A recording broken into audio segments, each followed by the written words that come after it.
Got yourself ready? All right. Bang, a shot is heard from Milwaukee. A great American shot in the chest, yet still alive, and ready to give a speech and run for his third term. As he didn't like the way America was being ran, after a few words, the former Rough Rider pulled a torn and blood-stained manuscript from his breast pocket and declared, "You see it takes more than one bullet to kill the wounds." He spoke for nearly half an hour, and then he rushed to the hospital. This is what made Theodore Roosevelt an American and a great man.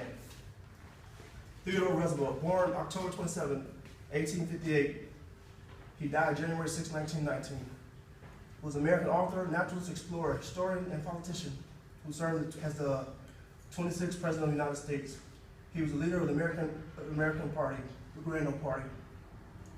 Back in 1875, which times meant Gallatin Old Party, which was what GOP stands for, and the former Progressive Party. He is noted for his personality, range of interests, and achievements, and his leadership for the progressive movement, as well as his cowboy persona and robust masculinity. Born into a wealthy family in New York City, Roosevelt was a sickly child who suffered from asthma.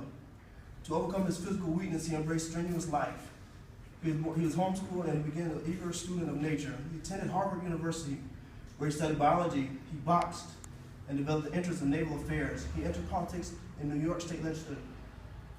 Determined to become a member of the ruling class in 1881, and 1 year out of Harvard, he was elected as the New York State Assembly, where he became a leader of his reform fraction in the Guerrero Party. His book of the Naval War of 1812 established him as a historian and a writer. When his wife, Elise, died 2 days after giving birth in February 1884, he was very heartbroken and in despair. He temporarily left politics and became a rancher in Dakota. When blizzard destroyed his cattle, he returned to New York City politics, running and losing the race for mayor. In 1890, he took vigorous charge of the city police as commissioner. By 1897, Roosevelt was in effect by running the Navy Department. When the war with Spain that he had called for broke out in 1898, he helped the famous Rough Riders, a combination of wealthy Easterners and Western cowboys. He gained national fame for his courage in the Battle of Cuba, in return elected as governor of New York. He was the Guerrero Party nominee for the Vice President, William McKinley, campaigning successfully against radicalism and prosperity, national honor, and imperialism regarding to the Philippines.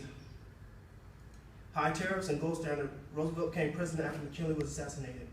When he was inaugurated at age 42, he was the youngest to become president. He attempted to move the Guerrero Party towards progressivism, including trust, busting, and increased regulation of business. In November 1904, he was reelected in a landslide against conservative Democrat Alton Brooks Parker. Roosevelt called this policy the square deal, promising a fair deal to the average citizen while breaking up corporations, holding down railroad rates, and guaranteeing pure food and drugs. He was the first president to speak out on conservation, and he greatly expanded the system of national parks and national forests. By 1907, he propounded more radical reforms, which were blocked by conservative Republicans in Congress. His foreign policies focused on the Caribbean, which he built the Panama Canal, and guarded his approach. There were no wars, but his slogan, "Speak softly and carry the big stick," was understood by greatly expanding the Navy, the Great White Fleet, on the world tour. He negotiated the end of the Russian-Japanese War, for which he won the Nobel Peace Prize. At the end of his second term, Roosevelt supported his close friend, William Howard Taft, for the 1908 Republican nomination. After leaving office, he toured America and Europe. From 1914 to 1917, Roosevelt then led a major expedition to the Amazon jungles, where he contracted several illnesses. He campaigned for an American entry into World War I, and with the Guerrero Party leadership, he was seen as a front runner for the Guerrero Party nomination in the 1920 election. But his health collapsed and he died in 1919. Roosevelt was consistently been ranked by scholars as one of the greatest U.S. presidents. I hope everybody got some information about the speech. This is my speech for my informative speech for my speech class. So I hope everybody attained a little bit more knowledge about our 26th President, Theodore Roosevelt.